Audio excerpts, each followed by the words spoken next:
Students, आज हम लोग केमिकल बॉन्डिंग के अंतर्गत बॉर्न-हैबर साइकिल पढ़ेंगे। अब यह है कि बॉर्न-हैबर साइकिल क्या होता है। बॉर्न-हैबर साइकिल के सहायता से हम लोग लैटिस एनर्जी का मान ज्ञात करते हैं। तो सबसे पहले ये देखते हैं कि लैटिस एनर्जी का मान हम लोग क्यों डायरेक्ट नहीं ज्ञात कर सकते। देखिए, इसके पहले वाले वीडियो में जिसमें हम लोग लैटिस एनर्जी के बारे में पढ़े थे, ये देखे थे कि लैटिस एनर्जी क्या होता है, या फिर इसको ये भी कहे थे कि लैटिस एनर्जी किन किन कारकों पर निर्भर होता है। तो अगर किसी को लैटिस एनर्जी के बारे में कोई विशेष जानकारी चाहिए तो आप इसके प्रीवियस वीडियो को देखकर लैटिस एनर्जी के बारे में जानकारी प्राप्त कर सकते हैं। अब ये था कि जैसे मान लो ये हो गया Na plus gas plus Cl minus gas, ये मिलकर NaCl सॉलिड का निर्माण करते थे और एनर्जी रिलीज करते हैं, और इसी एनर्जी को हम लोग नाम देते हैं क्या, लैटिस एनर्जी कहते हैं। इसको डेल HU से हम लोग इंडिकेट करेंगे। अब देखिए, यही वैल्यू लैटिस एनर्जी है, और लैटिस एनर्जी को हम लोग ये कहे थे कि 1 मोल गैसीय केटायन और 1 मोल गैसीय एनायन, इससे मिलकर 1 मोल आयनिक सॉलिड का फॉर्मेशन होता है, और जो एनर्जी रिलीज हो उसको नाम देते थे क्या, लैटिस एनर्जी कहते थे। हम लोग इसको दूसरे तरह से भी डिफाइन किए थे। अब इसी रिएक्शन को अगर हम उल्टा चलाते हैं तो 1 मोल गैसीय केटायन, 1 मोल आयनिक सॉलिड को इतनी ऊर्जा दें या जितनी ऊर्जा देने पर ये अपने अवयवी केटायन और एनायन में विघटित हो जाएं, उस ऊर्जा को नाम देते हो क्या, लैटिस एनर्जी कहते हैं। तो लैटिस एनर्जी को हम लोग दोनों तरह से डिफाइन कर सकते हैं। अब यह है कि इस रिएक्शन में देखिए, ये हमारा केटायन क्या है, गैसीय केटायन है और गैसीय एनायन है। तो किसी भी रिएक्शन को परफॉर्म करने के लिए ये आवश्यक होता है कि उसमें केटायन, इसमें रिएक्टेंट की स्टेबिलिटी हो और प्रोडक्ट की स्टेबिलिटी हो। लेकिन इसमें ना तो गैसीय केटायन की स्टेबिलिटी होती है और ना ही जो होगा ये गैसीय एनायन की स्टेबिलिटी होगी। तो हम लोग इस एनर्जी का मान डायरेक्ट काउंट नहीं कर सकते, तो हम लोग इस एनर्जी का मान इनडायरेक्ट रूप में काउंट करते हैं। और जिस तरीके से या जिस विधि से लैटिस एनर्जी का मान काउंट करेंगे, इसी को नाम देते हैं क्या, बॉर्न-हैबर साइकिल कहते हैं। अब देखो, इस रिएक्शन का हम मान क्यों नहीं ज्ञात कर पा रहे थे, क्योंकि हमारा रिएक्टेंट की स्टेबिलिटी नहीं थी। प्रोडक्ट तो हमारा हर हाल में 1 मोल आयनिक सॉलिड का ही निर्माण होना है। तो अब ये देखेंगे कि सोडियम का कौन सा स्पेसीज स्टेबल होता है और क्लोरीन के कौन से स्टेबल स्पेसीज होते हैं। तो सोडियम का नेचुरल स्टेट होता है क्या, ये सॉलिड होगा, यानी सोडियम इन सॉलिड स्टेट, ये हमारा क्या होता है, ये स्टेबल होता है। और दूसरा क्लोरीन का ये होगा क्या, डाई एटॉमिक गैस। अब ये मिलकर 1 मोल आयनिक सॉलिड का निर्माण करें और ये एनर्जी रिलीज करें। तो इसमें देखो, रिएक्टेंट की स्टेबिलिटी है, तो इस रिएक्शन को हम परफॉर्म कर सकते हैं और इस एनर्जी का मान हम डायरेक्ट ज्ञात कर सकते हैं। और इस एनर्जी को नाम देते हो, इसको ये कह सकते हो कि इंथैल्पी चेंज ऑफ रिएक्शन, इसको हम कहते हैं क्या, इंथैल्पी चेंज ऑफ रिएक्शन कहते हैं। या फिर इसको हम लोग ये भी कहते हैं, इसको ये भी कहते हो हीट ऑफ रिएक्शन कहते हैं। और हीट ऑफ रिएक्शन को ये परिभाषित किया जाता है कि 1 मोल किसी भी कंपाउंड का फॉर्मेशन उसके कॉन्स्टिट्यूएंट एलिमेंट से हो और वो एलिमेंट अपने नेचुरल स्टेट में हो, तो जो अमाउंट ऑफ एनर्जी रिलीज होता है, इसको हम नाम देते हैं इंथैल्पी चेंज ऑफ रिएक्शन, या फिर इसको कहोगे क्या, हीट ऑफ रिएक्शन कहेंगे। अब इस रिएक्शन में देखिए, 1 मोल सोडियम क्लोराइड का फॉर्मेशन हो रहा है और सोडियम क्लोराइड के कंस्टिट्यूएंट एलिमेंट क्या होते हैं, सोडियम और क्लोरीन। सोडियम का नेचुरल स्टेट होता है सॉलिड स्टेट और क्लोरीन हमारा डाई एटॉमिक गैसीय फॉर्म, ये इसका नेचुरल स्टेट होता है। तो यहाँ 1 मोल सॉलिड सोडियम क्लोराइड का formation sodium in solid state और क्लोरीन या diatomic chlorine in gaseous state से होता है। तो जो अमाउंट ऑफ एनर्जी रिलीज होगा इसको हम नाम देंगे क्या, इंथैल्पी चेंज ऑफ रिएक्शन, या फिर इसको कहोगे क्या, हीट ऑफ रिएक्शन कहेंगे। अब यहाँ रिएक्टेंट की भी स्टेबिलिटी है और प्रोडक्ट की भी स्टेबिलिटी है। तो अब इस रिएक्शन में जितने एनर्जी का एक्सचेंज होगा, यानी सिस्टम को हम जितना एनर्जी देंगे और सिस्टम सराउंडिंग को जितनी एनर्जी देगा, इस दोनों को अगर हम लोग ऐड कर दें तो जो रिजल्टेंट आएगा वो रिजल्टेंट हमारा क्या होगा, हीट ऑफ रिएक्शन या फिर इंथैल्पी चेंज ऑफ रिएक्शन का मान होगा। तो अब हम लोग देखते हैं कि 1 मोल सॉलिड सोडियम और ½ मोल डाई एटॉमिक क्लोरीन गैस से 1 मोल NaCl का फॉर्मेशन करते हैं तो कितने एनर्जी का एक्सचेंज होता है। अब पहले इसको नोट डाउन कर लीजिए, तब इसके एनर्जी के एक्सचेंज को हम लोग देखते हैं। अब देखो इसमें 5 स्टेप्स होंगे। सबसे पहला देखिए ये होता है आपका स्टेप 1। देखो सोडियम हमारा क्या है, सॉलिड स्टेट में है और ये जानते हैं कि NaCl के फॉर्मेशन में सोडियम 1 इलेक्ट्रॉन का लॉस करेगा। तो लॉस जब भी होता है तो सॉलिड स्टेट से नहीं होगा बल्कि क्या होगा, ये हो जाएंगे गैसीय स्टेट से होंगे। तो सबसे पहले सोडियम इन सॉलिड स्टेट को एनर्जी देंगे और इसको चेंज करेंगे किसमें, सोडियम इन गैसीय स्टेट में। ये जानते हो कि conversion of solid into gas ये कहलाता है हमारा क्या, ये सब्लिमेशन कहलाता है। और जो एनर्जी चाहिए इसको नाम देंगे क्या, सब्लिमेशन एनर्जी कहेंगे और ये कहलाएगा सब्लिमेशन एनर्जी, सब्लिमेशन एनर्जी। और ये होगा, इसको इंडिकेट करोगे डेल H सब से, और ये energy equivalent to sublimation energy हम सिस्टम को देंगे। अब सोडियम अगर गैसीय स्टेट में आ गया, तो जब सोडियम गैसीय स्टेट में आएगा तो हम इससे क्या करेंगे, आसानी से इलेक्ट्रॉन निकाल लेंगे। तो अब ये हो गया सोडियम इन गैसीय स्टेट। अब इसको फिर हम क्या करेंगे, एनर्जी देंगे और ये बनेगा Na+ गैस। तो इस एनर्जी को नाम दो, ये कहते हैं क्या, आयोनाइजेशन इंथैल्पी कहते हैं। तो ये हो गया आयोनाइजेशन इंथैल्पी, इसको नाम दोगे डेल HIP से हम इंडिकेट करेंगे। तो एनर्जी इक्विवेलेंट टू, चूंकि 1 इलेक्ट्रॉन निकाल रहे हो तो ये होगा energy equivalent to first electron affinity. ये हम क्या करेंगे, ये सिस्टम को देंगे। अब सोडियम क्या होगा, गैसीय केटायन में परिवर्तित हो जाएगा। तो जब सोडियम इलेक्ट्रॉन का लॉस करेगा तो इस लॉस किए गए इलेक्ट्रॉन को कोई ना कोई क्या करेगा, गेन करेगा। तो अब देखिए स्टेप 3 में अगर हम चलते हैं तो ये हो गया क्या, Cl2 गैस। अब देखिए क्लोरीन मॉलिक्यूल ये इलेक्ट्रॉन का गेन नहीं करेगा, तो सबसे पहले इसको क्या करेंगे, इसको एनर्जी देंगे और इसको क्या करोगे, एटॉमिक फॉर्म में चेंज करेंगे। तो conversion of molecular form into atomic form, इसको नाम देते हो, इस प्रोसेस को कहते हो क्या, डिसोसिएशन एनर्जी। तो ये हो जाएगा क्या, energy equivalent to dissociation energy. ये क्या करेंगे, सिस्टम को देंगे।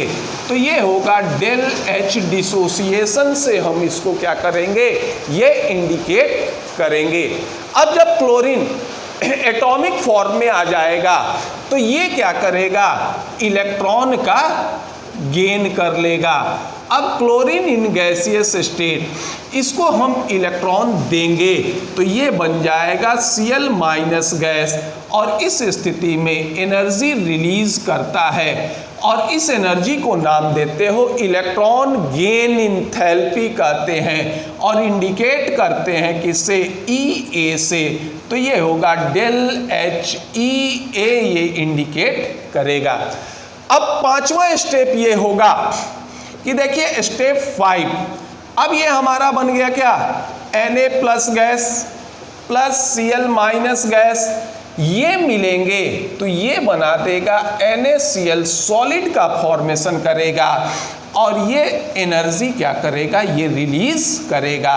देखो इसी एनर्जी को नाम देते थे क्या हम लोग, ये नाम देते हैं लैटिस एनर्जी कहते हैं, और ये हो जाएगा डेल HU से इंडिकेट करेंगे।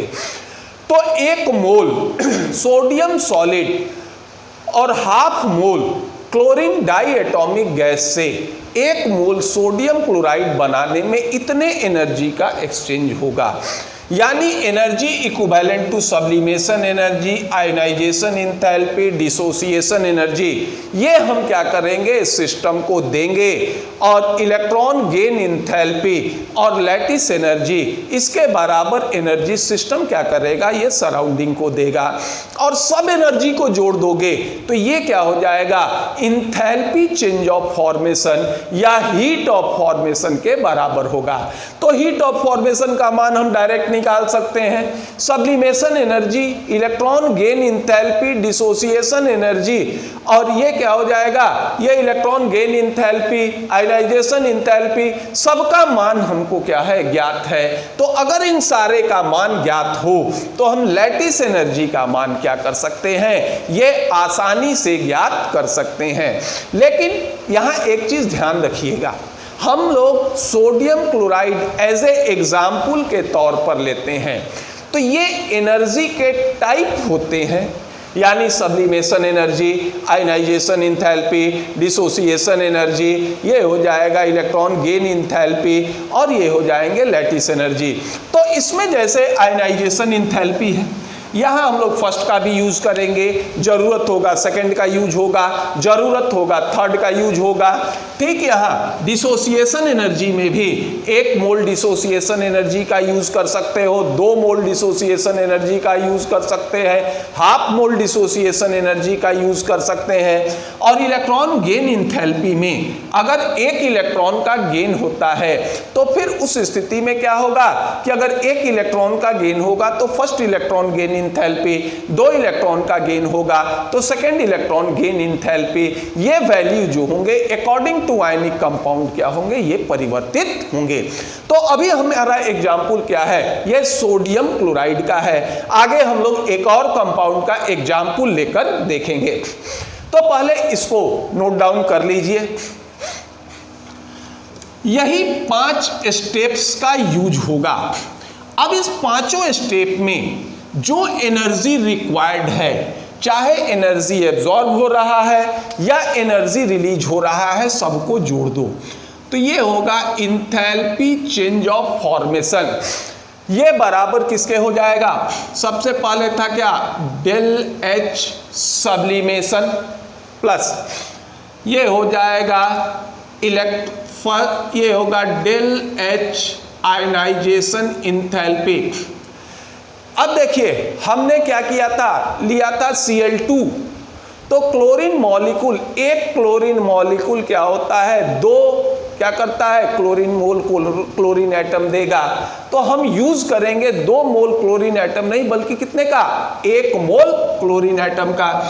तो यहां इसको कह देंगे 1/2 डेल H डिसोसिएशन। इसके बाद था इलेक्ट्रॉन गेन इंथैल्पी, और इसके बाद जोड़ दोगे ये हो जाएगा डेल HU, या फिर ये कह सकते हो लैटिस एनर्जी। तो ये सारे मान ज्ञात होते हैं क्या, एक्सेप्ट लैटिस एनर्जी। तो इस रिलेशन के सहायता से हम लैटिस एनर्जी का मान ज्ञात कर सकते हैं। तो ये कह सकते हो कि except lattice energy except lattice energy, all these value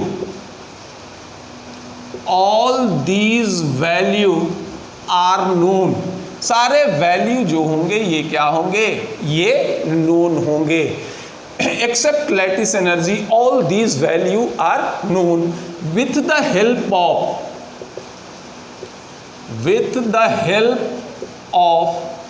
above equation value of lattice energy calculated. Lattice energy का मान क्या होगा, ये कैलकुलेट हो जाएगा। अब ये सारे मान याद होंगे या ज्ञात दिए जाएंगे तो हम लैटिस एनर्जी का मान ज्ञात कर सकते हैं। देखो इस पर न्यूमेरिकल भी दिया जा सकता है। सारे एनर्जी का मान दिया हो और कहे कि लैटिस एनर्जी का मान ज्ञात कीजिए। और एक चीज ये है कि इसी विधि से इलेक्ट्रॉन एफिनिटी का मान भी ज्ञात किया जाता है। तो ये जो वैल्यू होते हैं या ये जो रिलेशन होते हैं, इससे हम लोग लैटिस एनर्जी का मान भी ज्ञात करेंगे। अगर लैटिस एनर्जी का मान ज्ञात हो तो हम लोग इससे इलेक्ट्रॉन गेन इंथैल्पी का भी मान ज्ञात करते हैं। तो ये हमारा क्या होता है, ये लैटिस एनर्जी। अब मान लो हम एक दूसरा आयनिक कंपाउंड लेते हैं।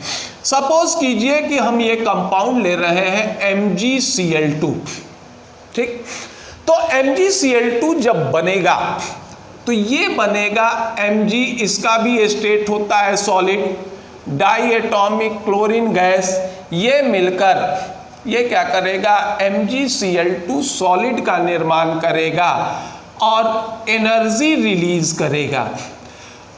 तो देखो इसमें भी 1 मोल मैग्नीशियम क्लोराइड या MgCl2 का निर्माण होता है और ये MgCl2 के कंस्टिट्यूएंट एलिमेंट होते हैं क्या, Mg और क्लोरीन। Mg का नेचुरल स्टेट प्राकृतिक अवस्था होता है ठोस और क्लोरीन का क्या होता है, डाई एटॉमिक गैस। तो देखो इसमें 1 मोल MgCl2 का निर्माण Mg सॉलिड और डाई एटॉमिक क्लोरीन गैस से होता है। तो ये जो एनर्जी होंगे, इसी एनर्जी को क्या नाम दोगे, डेल HF, या फिर इसको कहते हो क्या, हीट ऑफ फॉर्मेशन, या फिर इसको कहेंगे इंथैल्पी चेंज ऑफ फॉर्मेशन। इसको नाम देंगे इंथैल्पी चेंज ऑफ फॉर्मेशन। तो देखो एनर्जी का टाइप जो होगा ये तो इतना ही होगा। सब्लिमेशन एनर्जी होंगे, आयनाइजेशन इंथैल्पी होंगे, डिसोसिएशन एनर्जी होंगे, इलेक्ट्रॉन गेन इंथैल्पी होंगे और लैटिस एनर्जी होंगे।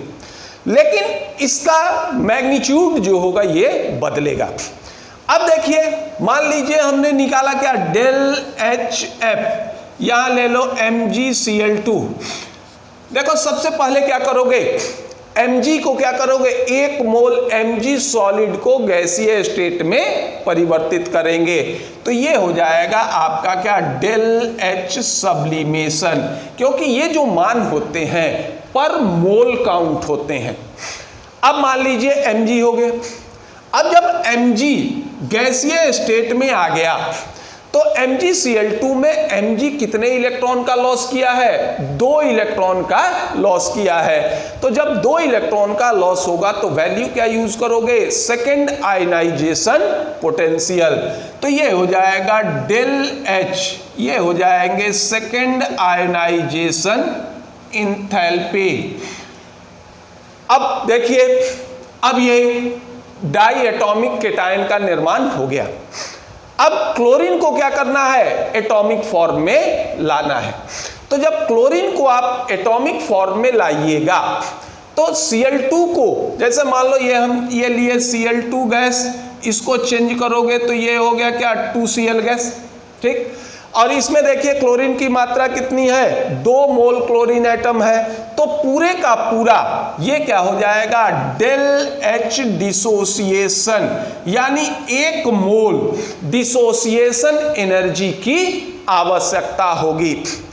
अब देखो यहाँ जो 2 मोल क्लोरीन एटम है, ये प्रत्येक मोल क्लोरीन एटम क्या करेगा, एक एक इलेक्ट्रॉन का क्या करता है, ये गेन करता है।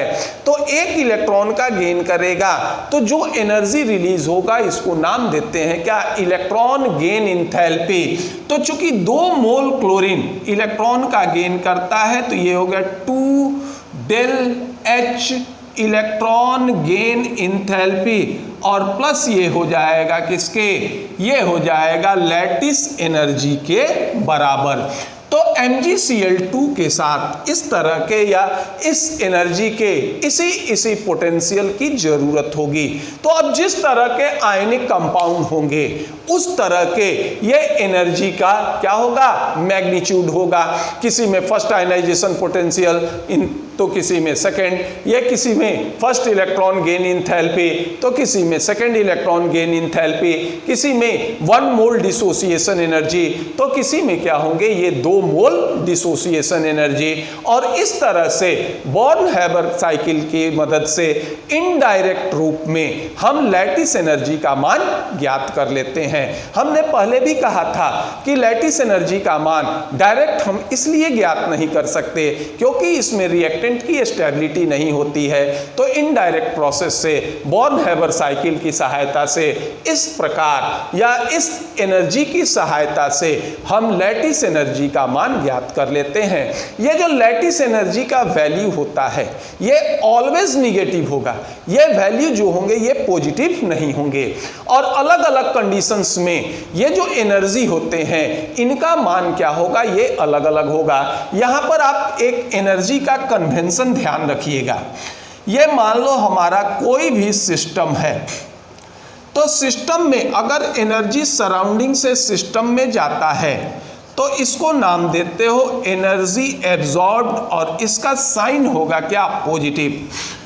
और अगर एनर्जी सिस्टम से सराउंडिंग में जाएगा तो इसको नाम देते हो एनर्जी रिलीज्ड, और इसका साइन हो जाएगा क्या, निगेटिव। तो हम जो भी एनर्जी होता है इसका साइन क्या करेंगे, इस कन्वेंशन के अकॉर्डिंग देंगे। जैसे मान लो सब्लिमेशन एनर्जी सिस्टम को देते हैं पॉजिटिव, आयनाइजेशन इंथैल्पी ये भी सिस्टम को देते हैं, ये भी पॉजिटिव। डिसोसिएशन एनर्जी ये भी सिस्टम को देते हैं, ये भी positive. Electron gain enthalpy system क्या होगा, सराउंडिंग को देगा, ये क्या हो जाएगा आपका निगेटिव। ये हो जाएगा लैटिस एनर्जी, ये भी सिस्टम सराउंडिंग को देता है, ये भी वैल्यू क्या होगा, निगेटिव।